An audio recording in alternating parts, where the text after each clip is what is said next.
Okay guys, here's a quick video on milling up lumber. It's a pretty basic operation for those of you who don't know or haven't really had much experience at it. This video is for you guys who are just also getting started into woodworking, or you guys have been doing it for a while. You just haven't messed with milling the lumber up, but it's a pretty basic operation. I'll go over the most common way of doing it, which is with power tools, but I'll also go over some alternatives which include a little combination of hand tools and power tools. But basic tools for the power tools will be a joiner, a planer, and a table saw. And some of the alternatives will be going over the use of a planer sled, hand planes, and some other ways of doing it, and the reasons why. Which the most obvious reason why is if you've ever been to a lumber store or a place that sells lumber, and you've looked at the racks of stuff that's been sawn and everything, it's not exactly smooth, or it's not flat or straight either. So milling up lumber, that eliminates the roughness, and it also makes your board flat and straight and easy to work with. Because if you don't mill it up and it's really twisted or flat or not flat or cupped or anything like that, it can be dangerous or just really difficult to work with. So that's basically the main reason why to do it. It can also save you money over the long run, because rough cut lumber that hasn't been planed or straight line ripped is usually a fair bit cheaper than stuff that has been, because you're not paying for the lumber mill to run it through the planer, which even if you do have it planed there, it may not exactly be flat, because I'll go over later why that is. But usually it's just a better option just to do it yourself, and you'll get the experience of it. You guys may be wondering what it means to have a perfectly milled board. Well, it means to have a board that has one face that is perfectly flat, and it's also straight throughout. It doesn't have any cups in it. It's not twisted. It's perfectly dead flat. It also means that the opposing face, when you flip the board over, is the same flatness as the opposing face. It also means that board's going to be the same universal thickness. It also means that the opposing edges to those faces are going to be 90 degrees square to the face, and they'll also be straight, perfectly straight. You don't necessarily have to do the second side, but usually it's first face, a second face, and then one edge. You can do the other edge if you like, but you don't have to. It's just optional. One important thing to learn that just takes some time is learning how to read your board, what's wrong with it, and what you need to fix. This one here, just a regular piece of pine.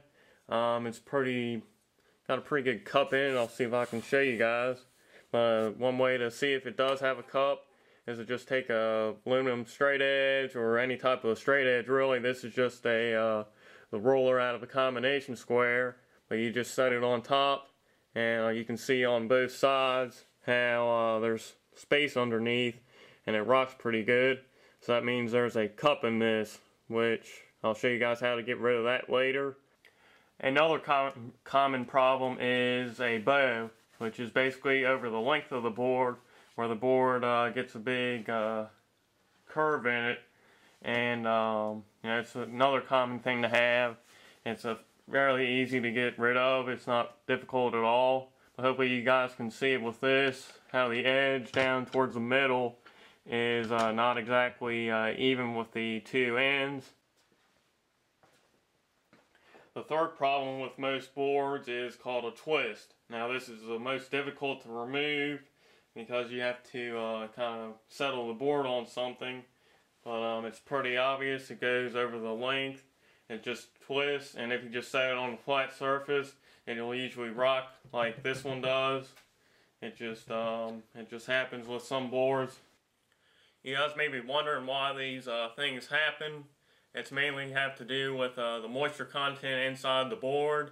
It's just being exposed to the air. It leaves the where the wood loses its moisture inside, and it just contracts or expands, either or, and that just causes the cups, bows, or twists to happen.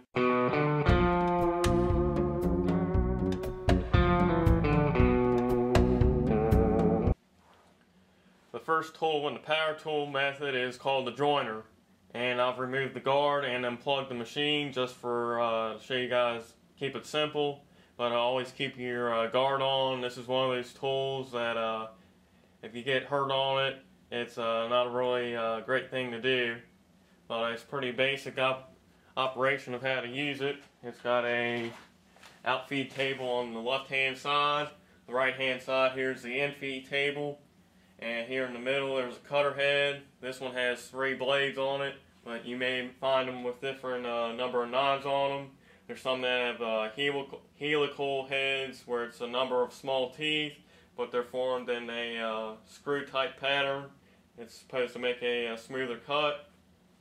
But basic operation is you start out here on the infeed table, press down on your board, run it across the cutter head, and onto the outfeed table. The infeed table is going to be set at a lower depth than the outfeed table, just to it's the depth of cut.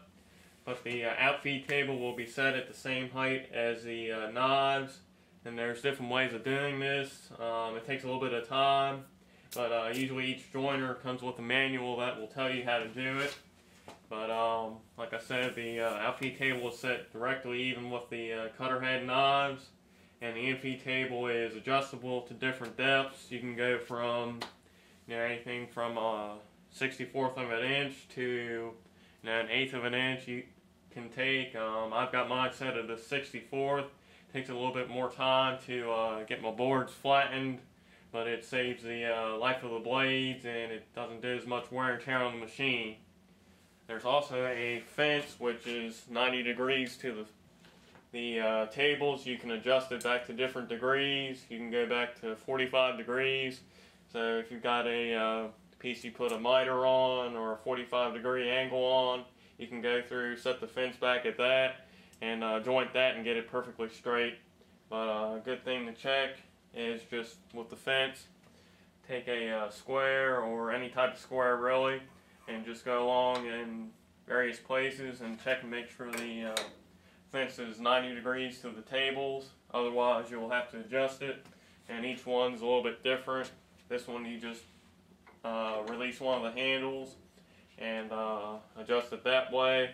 A couple important things to take note of when you're using the joiner is always go with the grain, always feed it going with the grain. If you don't, you'll experience tear out, and it just will give a really rough cut.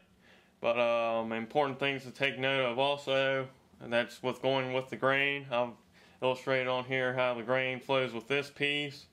If you run it through going this way, you can see this is going with the grain, and how the cutter head, which spins this way, will create a smoother cut because it's actually able to cut the fibers off this way. If you flip the board over and go the other way, you can see how the fibers are down like this, and if you run it through, it'll actually break them off and give you a really rougher cut. It's and you can also hear it too when you're running it, so it's a big distinction. It takes a little bit of time to get used to the sound. But when you're also removing if you're removing a cup, one thing to take note of, and this has been debated by many people about which way is best, whether it be the cup facing down, which is the space going like that, or the other way where it's a happy face or a smiley face. I run it the other way where it's a frown. It just seems like there's better support, it doesn't rock. This joiner is a 6-inch joiner, which means the width of the tables are 6 inches. You can get them in other widths also. You can get them from, this is a 6-inch, like I said. You can get them in 8 inches, 10 inches, 12 inches, 16 inches, and I've even heard of a 36-inch. But it seems like the 6 and 8 inch are the most popular because once you get above 8 inches, the price really jumps up. But most joiners, I believe all of them, will come with a set of push pads, which are really important when you're face joining a board. It just keeps your hands away from the cutter head. Before you flatten your board, you may want to take a pencil and run some lines across, just to give you some reference of how the board's doing. It's just a pretty good thing to do. It just gives you an idea. And like I said, I'm going to feed it with the grain, not going against it. And basically what I'll do is start applying pressure, and as I go across, as I get farther across, I'll apply pressure more towards the outfeed side.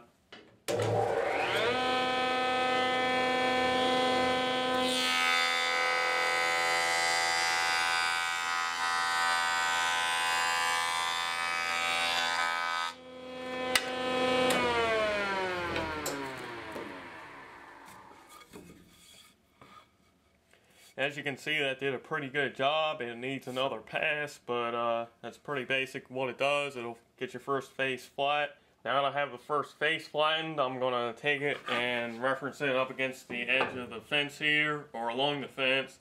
And basically what you do, you just apply pressure with your first hand here, which is my left hand, and then my right hand will be called the pusher, and then I also will be applying downward pressure. So I'll be pushing it up against the fence and down.